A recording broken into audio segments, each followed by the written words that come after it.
Hi friends. तो आज हम बात करने वाले हैं हाल ही में एससीओ समिट चाइना में हुआ है उसके बारे में। ये चाइना ने पॉसिबल कराया है कि एक फ्रेम में एक साथ तीन महाशक्तिशाली कंट्री नजर आए। इंडिया, रसिया, खुद चाइना। और जब ये तीनों एक फ्रेम में नजर आए हैं, हाल और जैसे कि ये पॉसिबल नहीं था, पॉसिबल कराने में इसे सबसे ज्यादा हाथ है वो है अमेरिका का, डोनाल्ड ट्रंप का।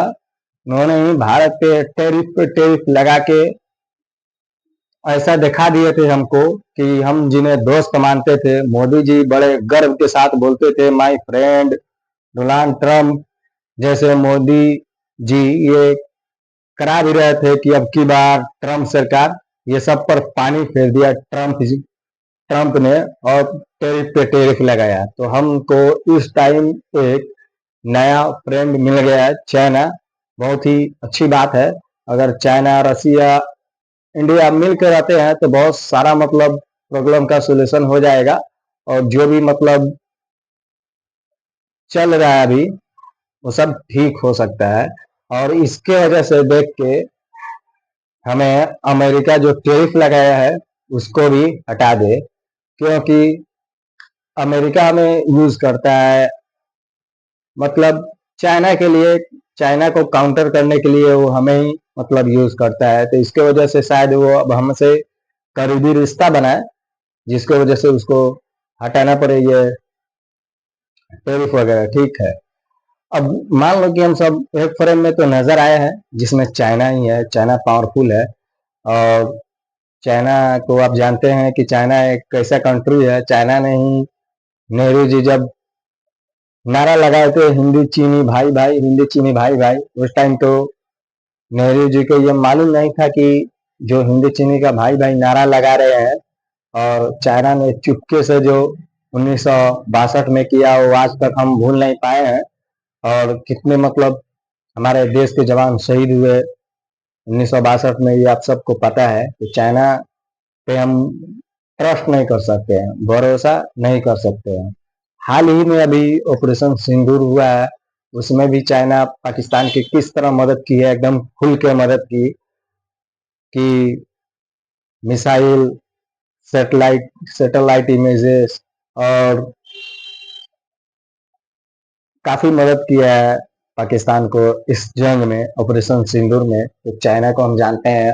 और 2020 में भी वही गलवान घाटी में जो हुआ, आपको पता है कि हमारे 20 आर्मी शहीद हो गए थे, जिसमें कर्नल संतोष बाबू भी शामिल थे। तो चाइना का ये धोखा देने का और पीठ पीछे वार करने का पुराना आदत रहा है, इस पे हम लोग ट्रस्ट नहीं कर सकते हैं।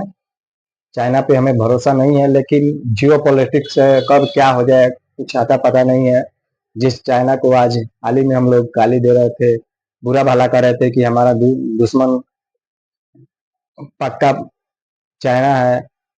ठीक है, चाइना हमारा दुश्मन है, लेकिन अब क्या होगा इसके बाद कुछ पता नहीं है। लेकिन अनुमान ये लगाया जा रहा है कि अच्छा ही होगा। और चाइना के साथ हमें मतलब एक नया फ्रेंड मिला है, टैरिफ की वजह से हम चाइना की तरफ भागे हैं, नहीं तो ये भागना पॉसिबल नहीं होता।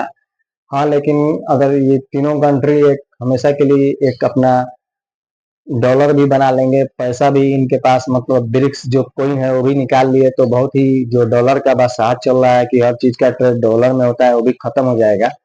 चाइना अपने युआन पे भी जोर दे रहा है। चाइना गल्फ कंट्री में गया था तो तेल उल पे बात यही करता है कि युआन पे तेल उल लेना, ये सब करना। तो चाइना अपने युआन को आगे बढ़ा रहा है, लेकिन डॉलर का बादशाह खत्म हो जाए यही ठीक है।